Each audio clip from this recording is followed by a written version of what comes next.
out to the ball game. Take me out with the crowd. Buy me some peanuts and Cracker Jack. I don't care if I ever get back. Let me root for the home team. If they don't win, it's a shame. But it's one who respect around and behold, take me out to the ball game. Take me out with the crowd. Buy me some peanuts and Cracker Jack. I don't care if I ever get back. Let me root for the whole team. If they don't win, it's a shame. For it's one who... Hi, folks. Hi, folks. We're back at Talkin' Baseball. And a special thing about today is that today is opening day in the major leagues. Opening day in March, believe it or not. They are opening in March this year. March 28th, and we're playing Major League Baseball after a wait of 6 friggin' months. And the Sox are starting in about 4 or 5 hours because they're on the West Coast. But that's a good thing because there is a torrential rain that has covered the entire Northeast today, and many games have been postponed already. So I think we're kind of fortunate that they're actually on the West Coast to start this year. So for any new folks out here, or any new people that have joined from other cable systems, this is Talkin' Baseball. I'm Pete Lincoln. I'm Jason Smith, and it is Season 10, Episode 2, Opening Day. 2024 Opening Day. And we're here in the beautiful downtown studios of Lunenburg, Mass, in Passios Building, and working with our crew, Dan, John, and Debbie, at last. On the other side of the camera. You can't see them, but they keep us in line. And so here we go. And unfortunately, the third consecutive show, we have to begin with an obituary. Yes, at the age of 97, Arthur D'Angelo passed away just a couple weeks ago. And if you don't know who he is, we'll fill you in. He is I think he's the only non-team person that's in the Red Sox Hall of Fame. Only one. Only one that's not involved as a player, coach, manager, whatever. There he is right there. And if he doesn't ring a bell to everyone, Arthur D'Angelo came to this country from Italy at the age of 12 with his twin brother Henry. And they started out by selling newspapers at 2 cents a piece. They did, yes. And they didn't speak English. Supposedly the only words they knew in English was 2 cents. 2 cents. So that's how they sold their papers. In 1946, the Red Sox won the pennant. And because of the new crowds gathering around Fenway, they started selling newspapers outside Fenway Park and gradually started selling more and more baseball-related items. Souvenirs. Yeah. And finally, in 1967, the Red Sox allowed them to set up a store on Jersey Street, yes, which is where it is now, right. An enormous store. It was the old Twins souvenir store, if you remember back in the day. It was called Twins, right when you take the corner of Jersey and Yawkey, right there. And in the last few years, after his brother Henry died, there was a great big chair made into a shape of a glove. Yeah. And Arthur would sit in this chair and greet customers. Yep, all the time. My favorite one was after the 2018 World Series. There he is. He let people borrow his ring to wear. And so I've got a 2018 official World Series championship ring on my finger. Yes. I tried to escape, but... No, the security stepped in. I couldn't do that to the guy. I mean, you know, you can outrun a 97-year-old, but not the security. So it was a wise move on your part. Another thing about that store was it was the fourth stop on Autograph Alley. Yes, that's right. Autograph Alley originally began for a little while outside Gate D, the bleachers. Mm-hmm. It was there a little while. Then it was up a ramp at the top for a while. Mm-hmm. Then it moved over to Jerry Remy's place. Right. In, what do you call that, Remy's hot dog stand? The hot dog stand, yes. And then it eventually moved into the store. Into the store, right. But then it's demised. Yes. But it did have quite a bit of time in that store, and they had also other stuff to sell there for paraphernalia.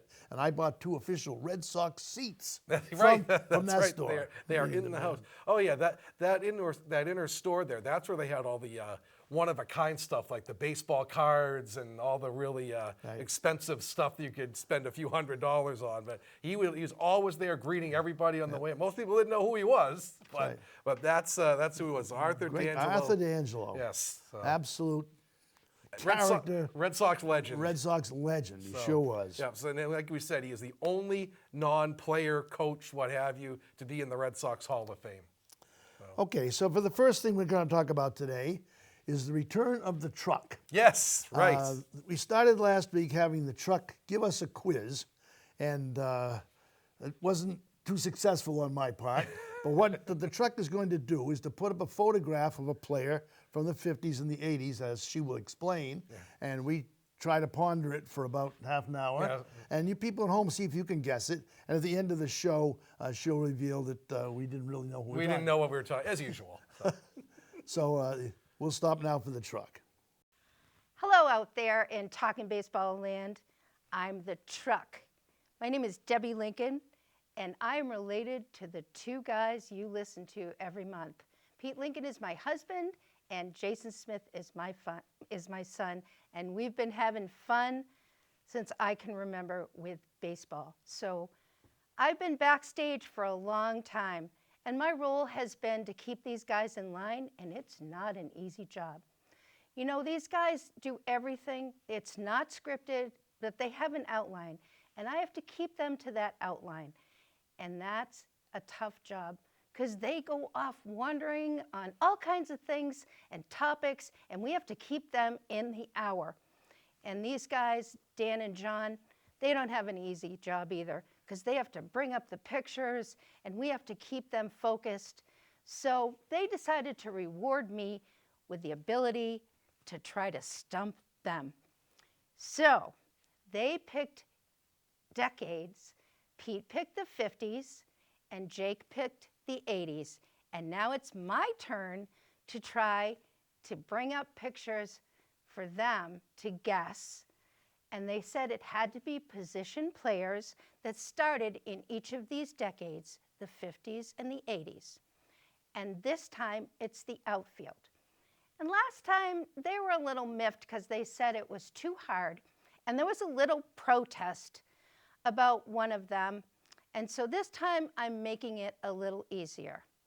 So there's an outfielder from the 1950s who was a starting player, and an outfielder from the 1980s who was a starting player.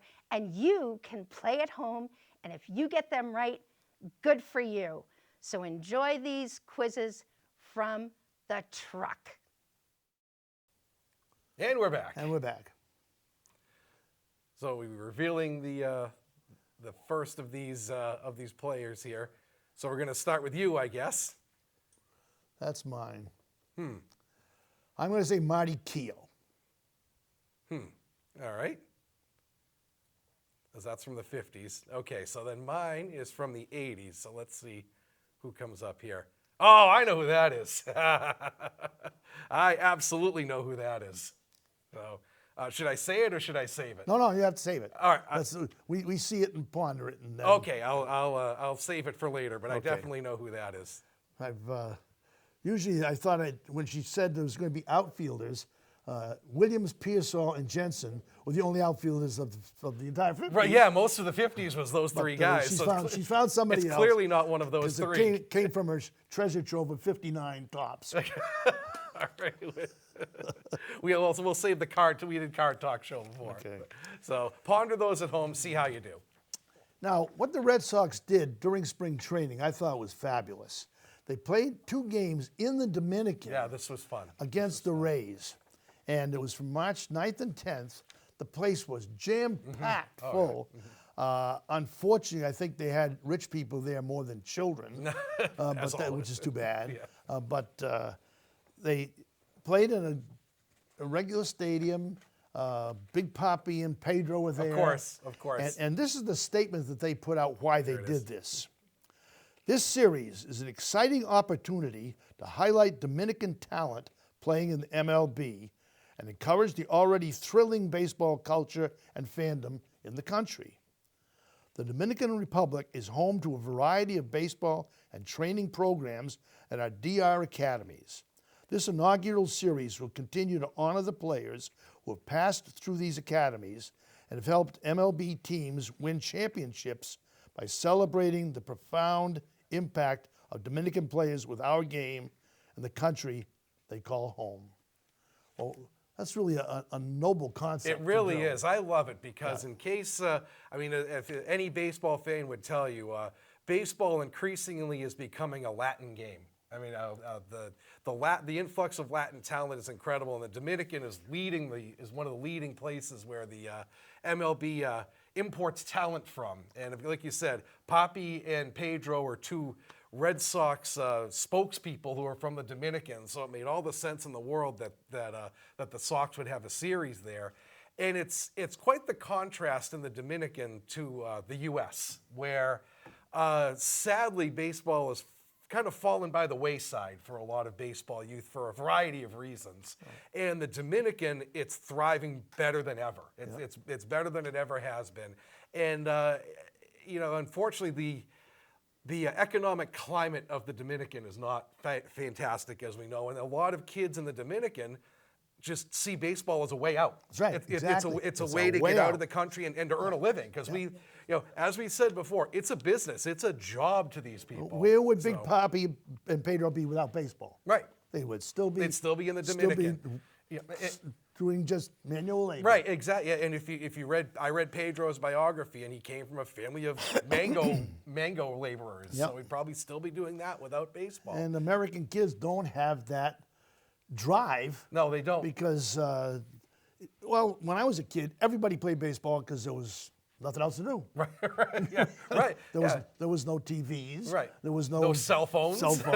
So we go out and play sandlot ball all day long. Right. And a lot of kids developed out of that. Baseball isn't a sport you can just pick up and play well. Right. Like you said, it's the rise of technology. It's that the NBA and the NFL, I think, have sort of become the two dominant sports in the U.S. So a lot of kids gravitate toward that, because those are sports where you don't need baseball. You need a field if you're going to play. Right. And basketball and football, you don't need that. You can set up a hoop. You can just toss a ball back and forth. Baseball, you need an entire team to do also. You can't just do one-on-one like you can in those sports.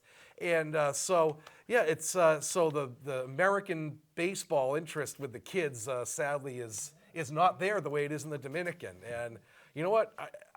The thing is, the product of baseball hasn't changed, though. The Dominican players have come in, and I think it's added a lot to the game. It's added a lot of, I guess you could say, vibrancy and a lot of enthusiasm to because I think the culture is a lot more enthusiastic over there than it is in America, and it's a lot of personalities. I love it. I love it. But in addition to the Dominican, I think baseball is trying to turn this into a worldwide sport.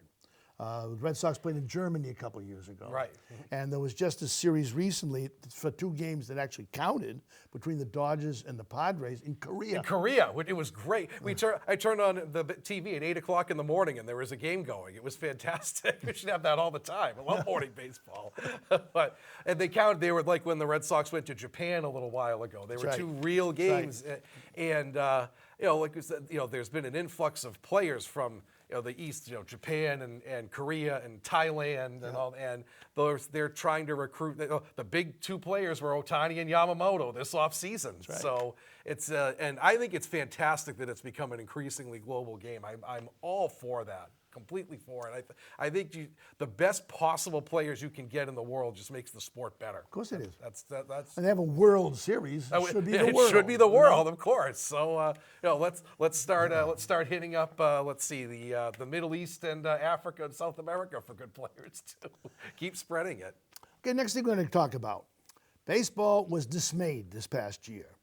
The games in April were 7 minutes shorter than the games in September. Right. They're lengthening the games out. Yes. We want to keep the games shorter. Right. So there's some more new shortening rules. Oh yeah, these are pretty minor, and in fact, I didn't know a couple of these till I researched them, because you really couldn't tell the difference. But there were 7 new rules that were enacted in the offseason heading into 2024. Do you want to take the first? I'll take the first. The first one I approve of. They have widened the baseline to all the dirt in between the grass. Right. Instead of just where the white line is, so that the players have more leeway running down the line. Yeah. Because so often last year, someone was called out for stepping on the grass for a moment. Right. This way, there's more room. It's actually better for the umpires, course too, it is. to be able to make the calls better. Of course it So I is. think by widening the baseline for the runners, especially for right-handed hitters. Right, because you have to cross over. Right-handed yeah. hitters, their body is going to the left, or the third baseline. The only way they have to cross over the grass They have to get to back to the right, baseline. they have to pivot to get to first base. I always was glad I was a lefty because it was 2 steps quicker. Right. It was. It was. It was. Sure it was, of course.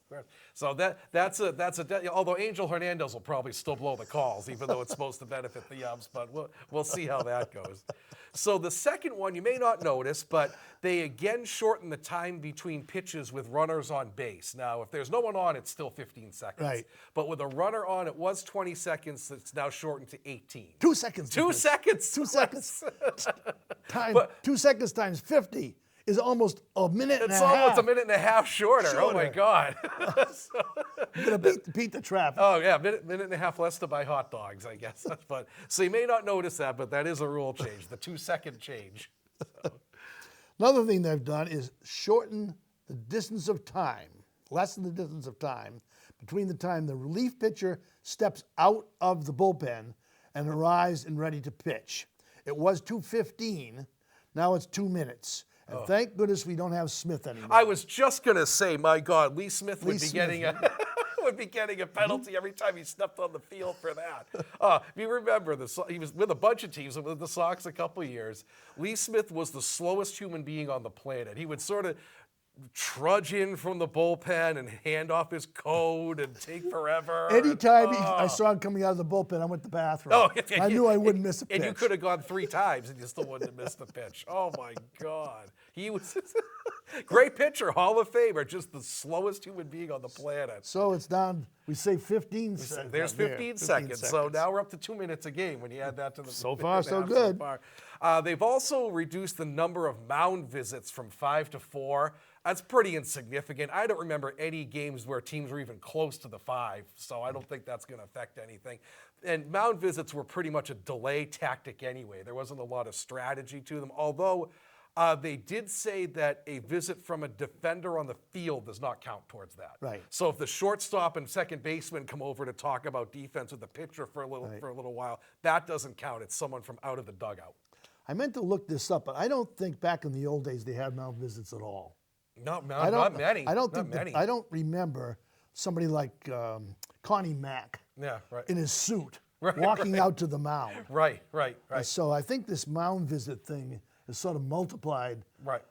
with television. Oh, of course it. Oh, yeah. TV Hi, time. I'm the, Hi, man, on I'm the TV. manager. Yeah. Here I come. I remember once in a great while they'd send the pitching coach out if a pitcher was in trouble. Once in a great while. Yeah. But it got to the point where the Rays were the A1 of this. They would send the pitching coach out 7, 8 times just to delay, so to get a bullpen guy ready. And they sort of, so. I remember Eddie Stanky with the White Sox went out pretty much every inning.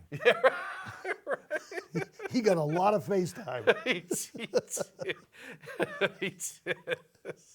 And I think I remember was it Lefty Grove that the manager went out to delay one time and just looked at there and just said, and he did not use the words this kindly, but he said, "Yeah, just shut up. I know what you're doing." And he was not so kind about the words that he used. He was a tough customer. He was. The pitch clock resets when the pitcher gets the ball, not when he's on the mound. Right. So it used to be the pitcher would be off the mound, get the ball back, walk around, take a hike, go on the rosin bag and so forth.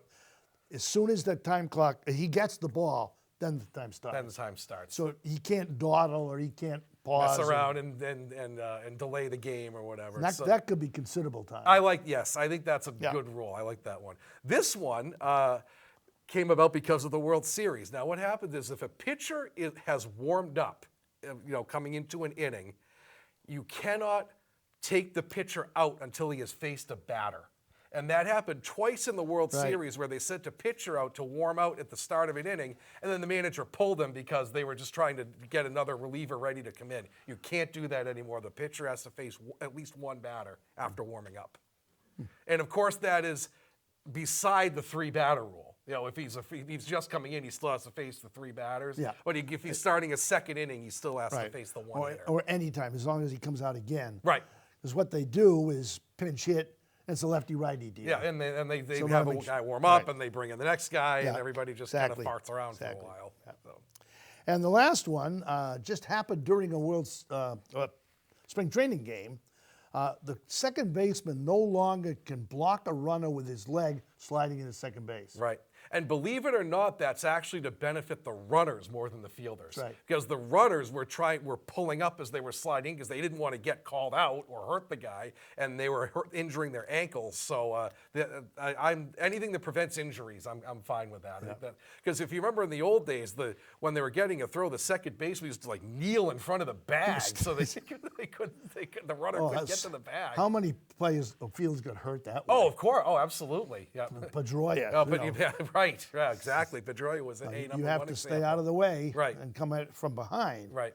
Of course, you could, if a guy's blocking it, come in spikes high Of course you could. and remove his thigh. Right, and there would be a brawl on the field probably after that. So those are seven yeah. tangible rule changes Right. that we know of at this point. Right, they're minor, but you might notice them pop up every now and again during a game. So heading in, it's all about managing the length of the game. That's the goal, is to move the game along quicker. Okay, now we're going to another trivia question. Okay. Ever since the show has begun, we've had a trivia question for the audience. We've had to change that to Stump Jason. And it's come from a fact I just heard. The DH has been around in the American League for exactly 50 years. Yes, that's right. 50 years. Right, that's it. right. The first one was Ron Bloomberg Yes. for the Yankees. The Yankees, yes. And my question, and then nationally only adopted it, this is the third year, I think. Oh, that. yeah, it's a very Finally, recent. they picked up Yeah. the ball. Yeah. Who was the first Red Sox DH? I think I know who that is. He's a Hall of Famer. Yes, I'm pretty sure I know who Okay? that The is. first one to DH for the Red Sox. I'm pretty sure I know who that is. That's the Stump Jason question All right. for episode And play 2. along at home if you know the answer, right. please. So.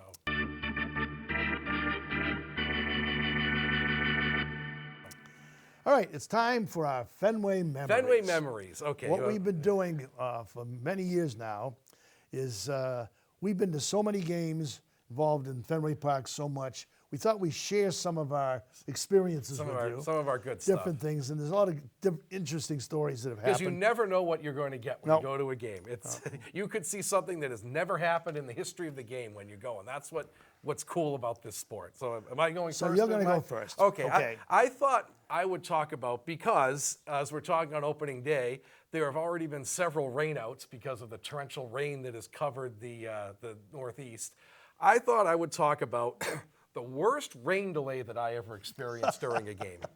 So I found the date. It was May 4th, 2011. It was Star Wars Day, May 4th.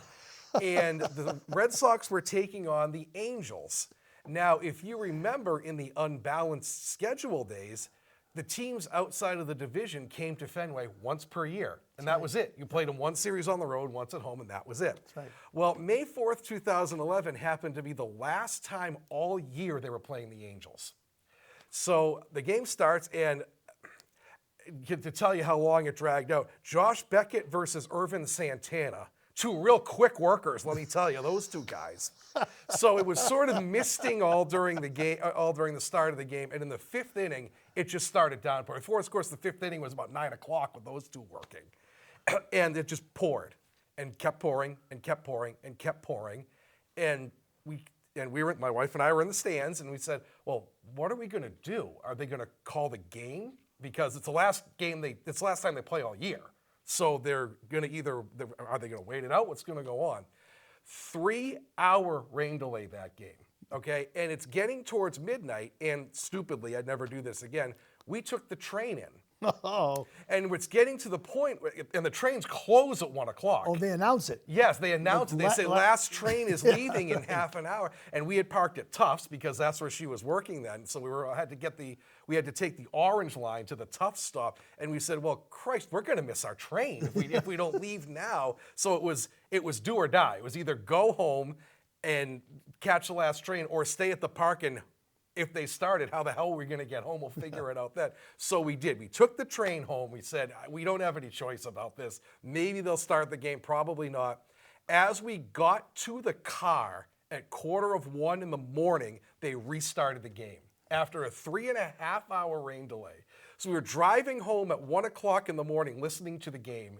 We got home, and wouldn't you know it, the game went 13 innings. The Sox got 2 in the 9th and tied it, and it went to the 13th inning. Because the Sox had no pitchers left, Daisuke Matsuzaka came in to pitch the 13th inning. They didn't have any bullpen left because when you take the starter out in the 5th, it's a bullpen game from that point. They chewed through all their relievers, and Daisuke gave up 2 runs in the 13th inning. They lost 5-3. The game ended at 2:45 in the morning because usually they have the 1 o'clock curfew, but it was the last time they played, so they waived the curfew, and they just said, well, we'll finish it when we finish it. So to celebrate the downpour today, yes, they do have 3-hour rain delays, and if you want to sit through it, they may play again. You never know. But that's if you take the trade in, that's the downside. You kind of have to hit a decision of, you have to make a decision. I don't want to put a PS on your story. Yeah. I went to a game with my friend Stan. Yeah. It was raining, but it was, again, the last time they were going to play them. The game was supposed to start at 1. It began at 4 in a downpour. They played off and on for 3 hours until 7 o'clock. I said, this is dumb. Let's go home. As we were driving home, we heard that they started the game up.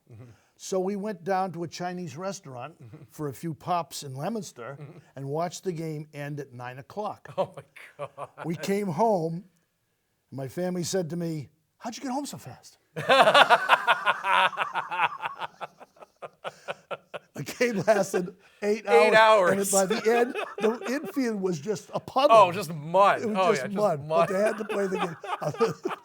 So that was 8 and something hours, but at least we got home. You got home at least. Oh, And we were much drier than they thought we oh would be. God, it was. Is that a funny story? So, yeah.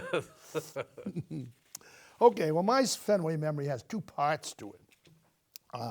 First part, people may have forgotten that the Red Sox hold the record, Major League record in all sports, for the most consecutive sellout games. That's right. They had 820 consecutive sellouts from 2003 to 2013, 594 regular games, and 26 postseason games.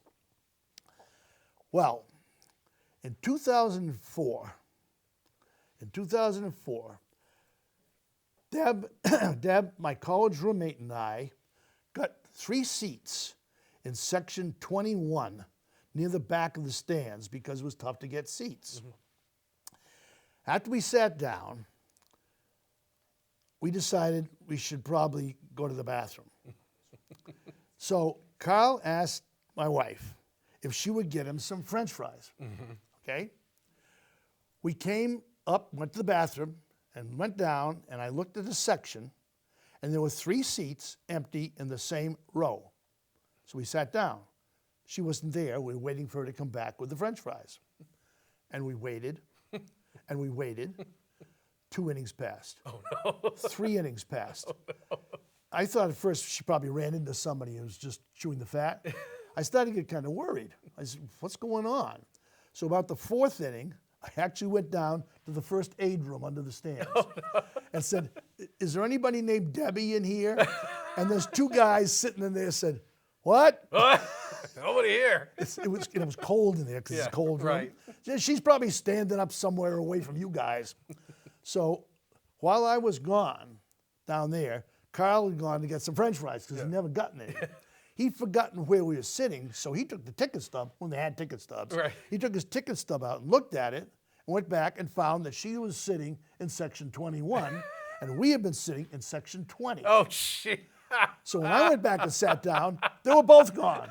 And I said, am I being punked? What's going on Is here? this on candid camera or what's going on? So finally he came back to me and said, we're in the wrong section. So about the 5th inning, after an hour, we got reunited. It was dumb, but what's the chances now of a sold-out stadium have the same 3 seats? 3 seats now. Right. People go 1, 2, and 4. Of They'll course, go right. 3. The same 3 seats empty consecutive sections. One section over, yeah. It's just one section over, exactly. It was row 16. Wow. And row 20, where we were sitting, and our real seats were in 21. And those are great seats. And the funniest thing, when Carl went back there, he said, "Where you been?" He said to her. And she had gotten French fries, but he says, "These are cold." Well, they were 4 innings old at that point. So that's my family memory. Yeah, don't separate people. Well, if of course in the age of cell phones now, you just text each other and find each other. You whatever, could always but look not at. then. Could you look at your tickets? Right. I know the park. I know every seat. In The Fenway, section sure. 20 and 21 had just passed the screen. Right, sure. Right behind the home plate. So stay together, everybody. Stay together. Okay, it's time then for the Stump Jason answer to the question, which was, who was the Red Sox first DH? Oh, I'm 99% sure it was Orlando Cepeda. You was are the first absolutely DH. correct. Yes, and I believe it was right at the end of his career, wasn't it? It was. Yep. He was. I think. Did he end his career with the Sox, or did he go somewhere else afterwards? I think he ended it with him. Did he really? Yeah. I didn't know if he went somewhere else after the Sox, but it was at the very end of his career, and it was a perfect position for him because his knees were shot at that point, if I remember. Well, he was with the Giants for a long Right, time, right, and they don't have the DH in the National League. Right, So he came over to the American League Yeah. at some big bucks Yeah. in the '74 season. And he was still a good hitter then. Yeah, he was. Still a He good was hitter. good. And future Hall of Famer with the Sox. That's right. So, Well. so Orlando Cepeda. And thank God the National League finally got on board with the DH. You've heard us rant about that. So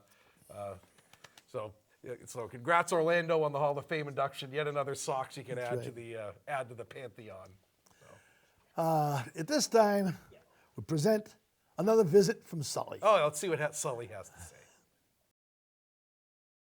Hey, Sully from Revere. Yeah, good to see you, my friend. Good to see you. Give me the bump. Bump it up. Give me the Yeah, bumps. baby. Yeah, bump it up. I'm glad to see you. I wasn't sure you'd be back after the last show with all the mail we got that maybe you shouldn't come back again. That's my fan club. That's a, That's my fan club.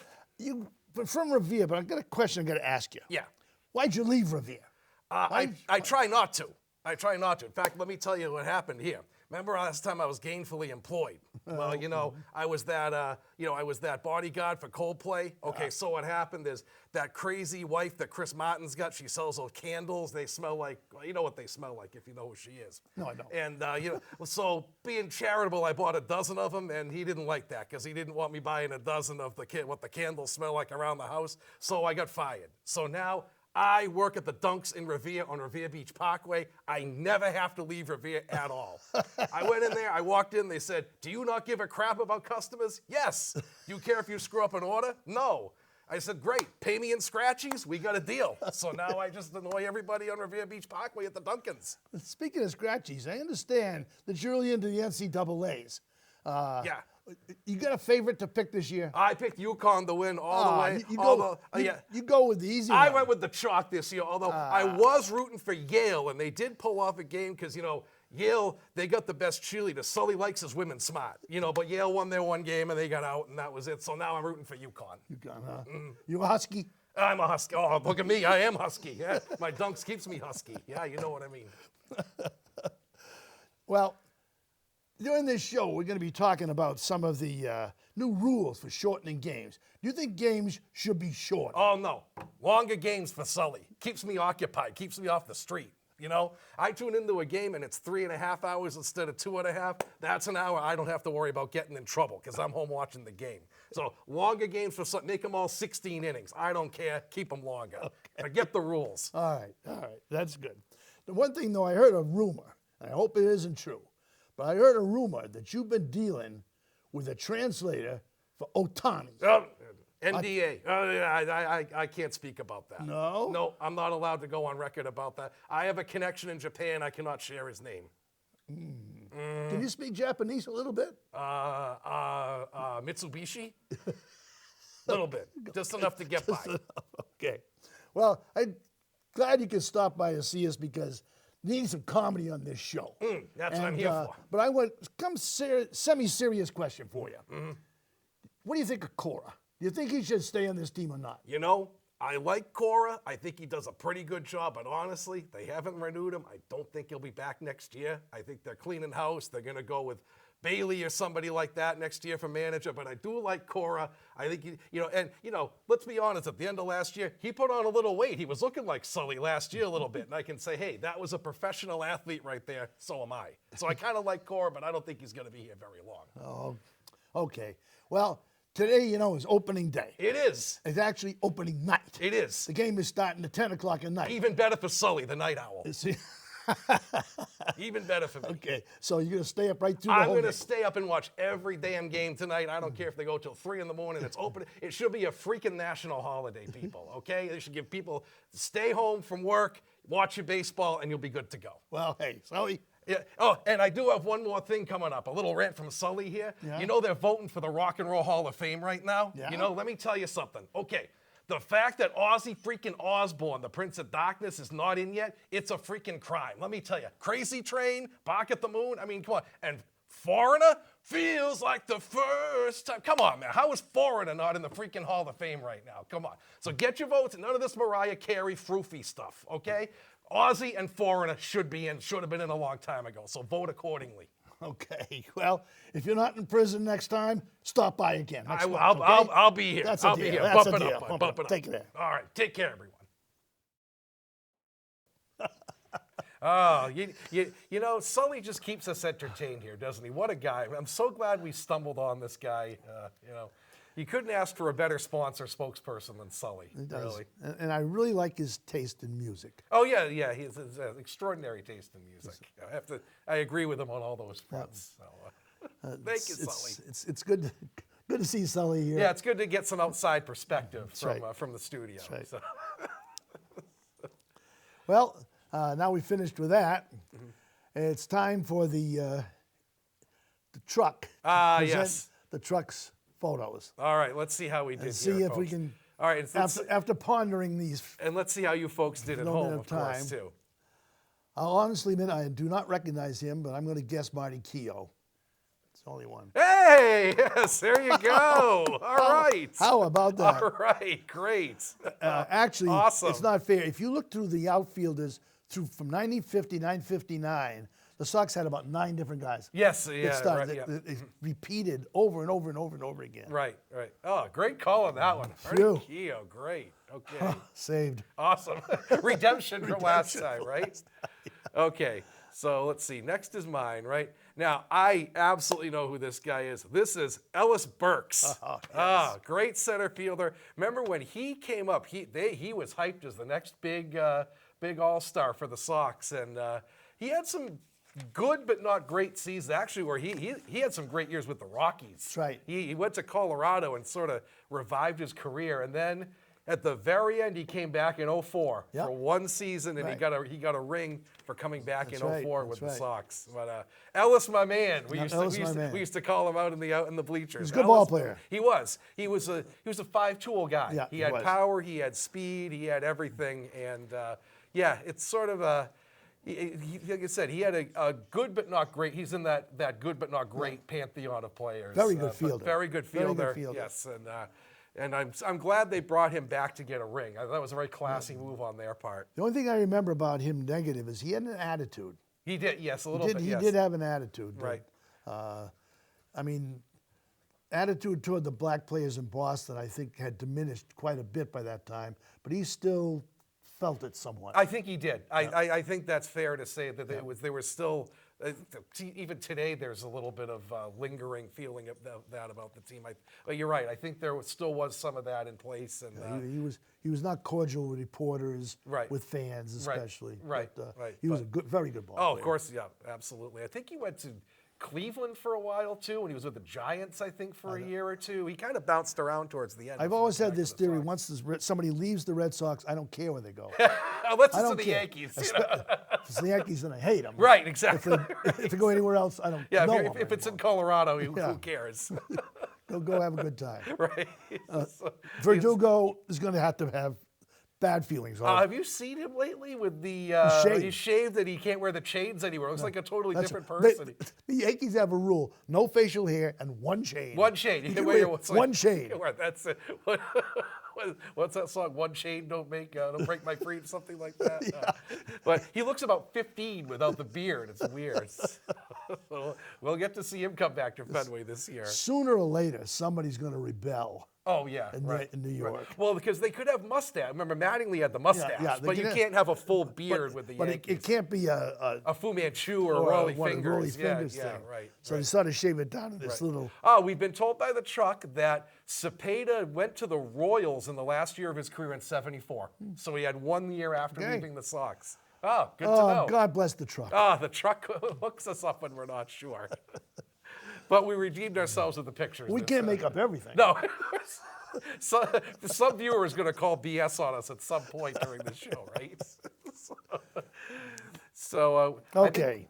What we're going to do now is start talking about the current Red Sox. Red Sox, the Current Red Sox 2024 team. team, which I'm sorry, I'm optimistic about the 24 team. I think they're going to be a lot better than the naysayers are talking. And there was blurbs about they didn't spend any money in the offseason, but I think they'll be totally fine heading into the 24 season. I think they're going to make some noise unexpectedly. So we're going to run through the pitchers first for the 2024 And team. afterward, I've got a matchup between the 2018 team and the current team by positions. Oh, right. And Yes. see, they stand up pretty well, They really, yes, surprisingly. especially at third base.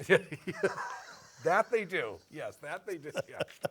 Well, we thought we'd run through at least the 5 guys in the starting rotation, because this was the complaint all off season, was that they had a good offense, they had a good bullpen, the starting pitching was terrible. So I've got the stats from last year for each one. First of all, Well, we're going to gonna start have with Lucas Giolito to start out, I think, right? So this was their big starter off-season signing, Lucas Giolito. And unfortunately, he pitched 2 spring training games and all of a sudden needs elbow surgery, and he's done for the year.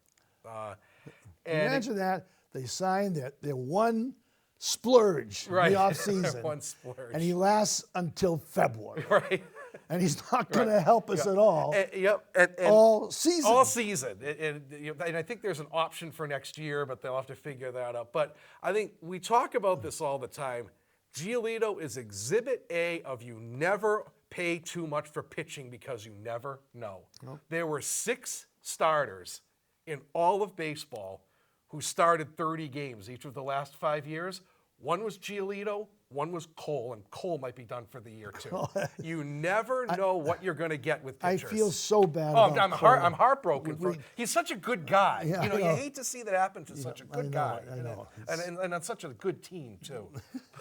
But even the most dependable starters can break down at any point. So that's why you don't sign pitchers for long term. Steve Stone syndrome. Yes. Sign a guy for 10 years and he pitches for 1. Pitches 1 year. So that was their big, and I can't fault the Sox for that, because that was, who knows who saw that. If you had Garrett Cole and Lucas Giolito injured on your bingo card this offseason, you're psychic, because nobody saw that coming with those 2. So these are the 5 guys who are filling in.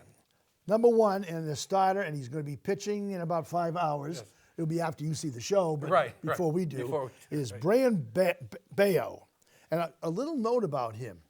He's the youngest starter in an opening day game for the Red Sox since Aaron Seeley in 1995. Wow. Aaron Seeley, who won 3 games that year. Right. Why was he starting? Who knows? The Kevin Kennedy era was a strange one. Brian Bayo. Brian Bayo, the ace. So they gave him a contract extension through 24 and 25, I think. Do you know the details of the contract extension? I'm not sure what it was. But it was pretty interesting. He'd only pitched 1.5 years, and they gave him an extension. Which I'm okay with that. I hope so. I'm okay with that. But this was his record last year. He was 12-11. His ERA was 4.24. Started 28 games, pitched 157 innings. That's not enough. No, right. That's under what you have to have. Right. Gave up 24 home runs, walked 45, and struck out 132.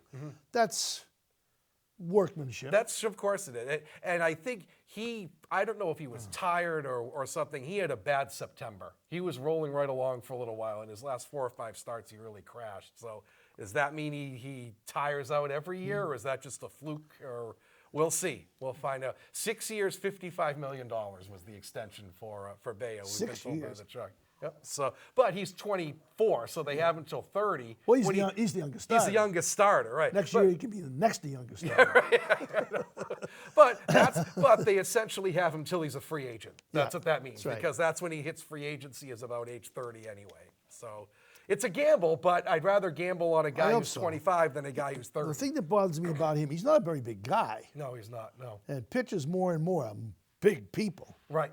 To have somebody like Seaver or Clemens. Clemens, right, big sure. tree Johnson, trunk legs. yeah, right. But he's going to be throwing across his body all the time through his shoulder strength.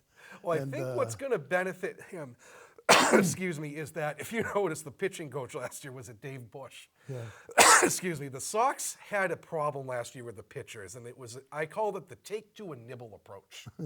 The pitchers would get, if you notice, the pitchers would get 2 strikes, and then instead of just going after the guy, they would just sort of nibble around the plate and hope the guy swung at it or made weak contact or whatever.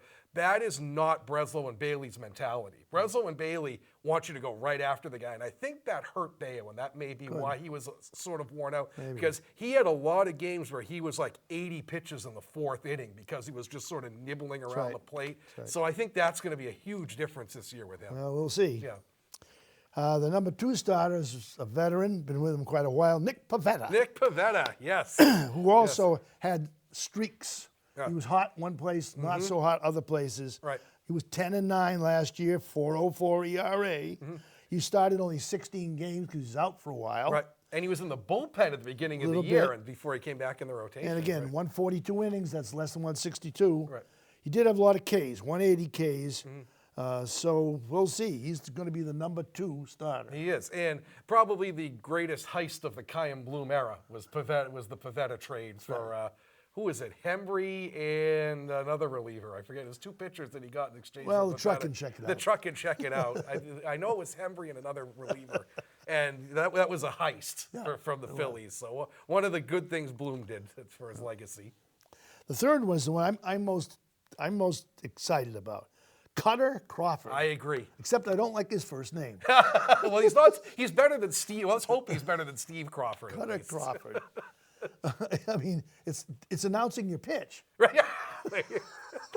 A cutter from Cutter. There Cutter we from go. Cutter, you know. Don't tell that to Joe Morgan. Every pitch was a cutter. Maybe he according to picked that him. up in school. He cut class. Yeah, he was breaking away. He was one of the cutters. Film reference for Film those reference, of you right. for those of you out there. Well, last year he was 6-8, ERA 4.08, 129 innings pitched. Right. So another guy has not pitched a full season. Right. Right.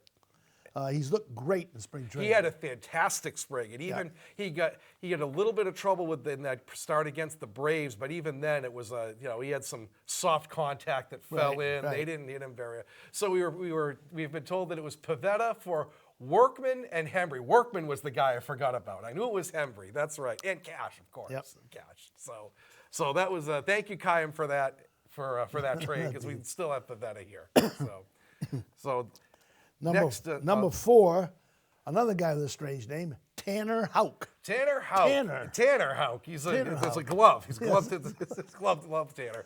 And if you remember last year, he was rolling right along until he got hit in the face in a game against the Yankees. Good grief, yes. And actually, I think that's sort of what short-circuited their season last year. Because if you remember, and I tell people this all the time, at the end of August, the Sox were 69-61, and they were 3 games from a playoff spot. That's right. And what happened is they lost Houck out of the rotation and a couple other guys to injuries, and they just had nobody, and Sale, and they had nobody to start. They had no rotation after that point, and that's when they went in the tank. But Houck was sort of the domino that knocked everything over last year. Yeah, I guess we should have mentioned they shipped Sale off To Atlanta, to the Braves. So they have no. And he's looked great this season, but you never know. He'll get hurt 3 weeks into the year. Well, probably. Probably. Yeah. So Houck was 6-10 last year, ERA 5.01, He only pitched 106 innings, and so another guy who knows? Hasn't had a full season in the rotation, so who knows? And down the last one, Garrett Whitlock. Garrett Whitlock, yes. A Rule 5 guy that they have, a rare Rule 5. They have 2 Rule 5 guys on the team this year. We'll get into that later, right? He's cute. He cracks me up. He was 5-5, ERA 5.15. Started 10 games, pitched 71 innings. Right. But he was a lot of relief time too. Yes, yeah, he was in and out of the rotation all last year. But here's the punch that I want to talk about. Their total record, these are the starting pitchers now, not the team's record. The starting pitchers record was 39 wins and 43 losses. Hear that? Right. 39 and 43. In 2018, pitchers was 69 and 29. What a difference, right? 69 and 29. Right. The starting pitchers in 2018 won 30 more games. 30 more games. 30 more games. And how many games did they lose behind? 30. 30, right? So the difference was the starting pitching. Sure. And I think what gets overlooked is because this ties into pitching. Last year, and you can look this up, StatCast has been measuring defense since 2015. You know, measuring defensive WAR and whatever stat they have you. The 23 Red Sox were the worst team defensively in the entire StatCast era. So in the last 10 years, they were the worst defensive team in all of baseball, like ever. So even a bump up from historically bad to say bottom third defense helps the pitching, because when the defense gives a team extra outs, that's strain on the pitchers. The pitchers have to throw extra pitchers, they have to get extra guys out, they have to work with men on base. I think that's going to be a huge difference for the starters this year, is that the defense is much better than it was last year. Well, they got Story back. They got Story back, such which a is crime huge. they lost him which all is last huge. year. And they have O'Neill this year, too, who's a very former Gold Glover. They too. monkeyed around with shortstops and second base for a long time. Oh, the whole season. The whole season. There was never really a set middle infield last year, and that hurts a pitching staff. It's those are your up the middle guys. Those are your glove guys. So just for the fun of it, let's compare the starting players by position with 2018 and this current 2018, year. the best team in Red Sox history, by the way. Okay, we'll start out, see which one you would pick for a team now. Right. Okay? We'll start out with a catcher. Sandy Leon versus Connor Wong. I think I'd take Wong in that one, to Absolutely. be honest with you. He's younger, and Leon was a terrible bat, all defense. Wong gives you some offense. I'd always go with the younger guy for that one. I can't remember any time Sandy Leon got a hit, it was clutch. No, I don't think Never. I don't think so. I don't remember whatever. No. So, okay, now first base, Steve Pearce, who was great in the World Series, Right. but was in and out during the season, Right. versus Tristan Casas. Give me Casas every day. Give me Casas And all remember the time. last year, Casas only played about 2/3 of the season. Right, he had an He missed injury at the end. April and he was out September. Right. And that's a guy they're trying to get an extension for, too. Yeah. Please do it. Please lock him up. Okay, at second base, we have Ian Kinsler versus Emmanuel Valdez. Well, I think I'd take Kinsler in that one, to be honest with you. Well, Kinsler had the great glove. I will he give him did. that. He was very good defensively. But Valdez is kind of an unknown. I mean, they're giving him a shot to see I what he think can Valdez do. will have more power. Oh, 100% he will. Okay. Yeah, the knock on Valdez is his defense. At shortstop, of course, you got Bogarts versus Story. Versus Story. I think that's kind of a wash, to be honest with you. I do too. I really think that's a wash. I think they're pretty even. Story clearly has better defense. Hitting wise, they're actually pretty. Bogarts hits for a higher average, but I think power they're pretty similar. I think he was a disappointment though last year for the Padres. Oh, 100%. 100%. He had a great April, and then he was not good That's after right. the first The month or Padres so. looked terrible after Yeah, a while. yeah, no, I agree with that. I think that's a push. And third base, we got Rafael Devers before, and this year we have Rafael Devers. I think I'll take Devers. Whichever you do. I think we'll take Devers in that one. Yeah, the current Devers versus the rookie Devers. Okay. And now in left field, we had Andrew Benintendi. Now we got Jaron Duran. You know what?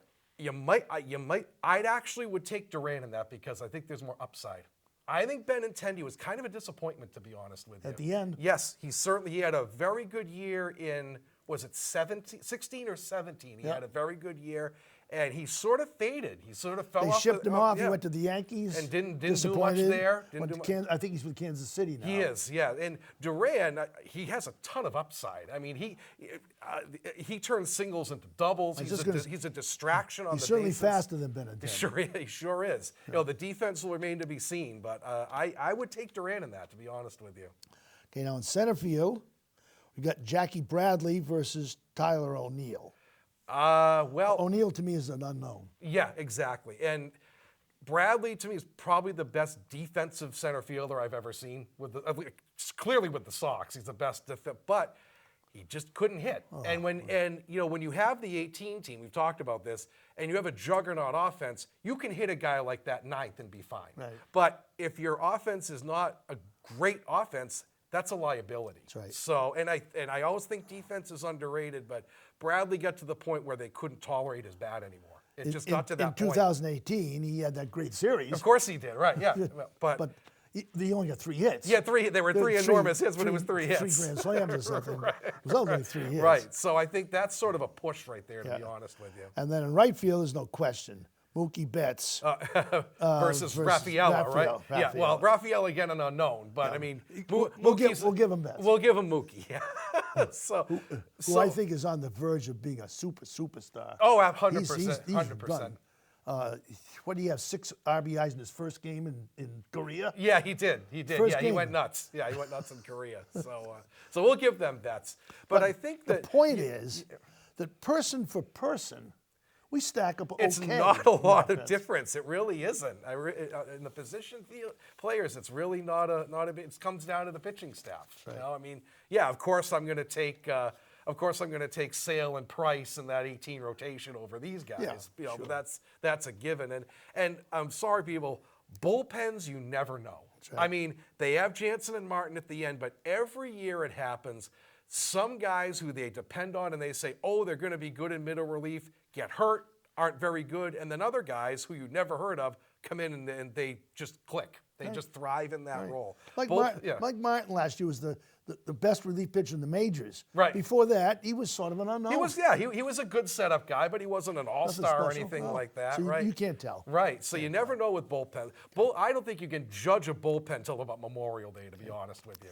Well, we're going to go home and stay until 10 o'clock. Yes, for we the have a ball late game. night tonight. They're not going to lose today, as you said. That's right. If they lose, it's going to be it's gonna tomorrow. morning, so we can't lose today. So we'd like to sign off, and thanks. Thanks, everyone, As for watching. always, Thanks to the truck. To Dan and John, what a great job they do, especially to this particular show, trying to piece it all together. And trying to rein us in, which is always a challenge, folks. It really is. So thank go, you. Go Thank you, Sox in guys. 24. We'll talk to you at the end of April, and we will see you anon. Thank you, Dan. Thank you, John. Thank you, Truck Debbie. Take And care. Take care. Take me out to the ball game. Take me out with the crowd. Buy me some peanuts and Cracker Jack. I don't care if I ever get back. Let me root for the home team. If they don't win, it's a shame. For it's 1, 2, 3, take around and be all holding. Take me out to the ball game. Take me out with the crowd. Buy me some peanuts and Cracker Jack. I don't care if I ever get back. Let me root for the home team. If they don't win, it's a shame. For it's 1, 2, 3, take around and be all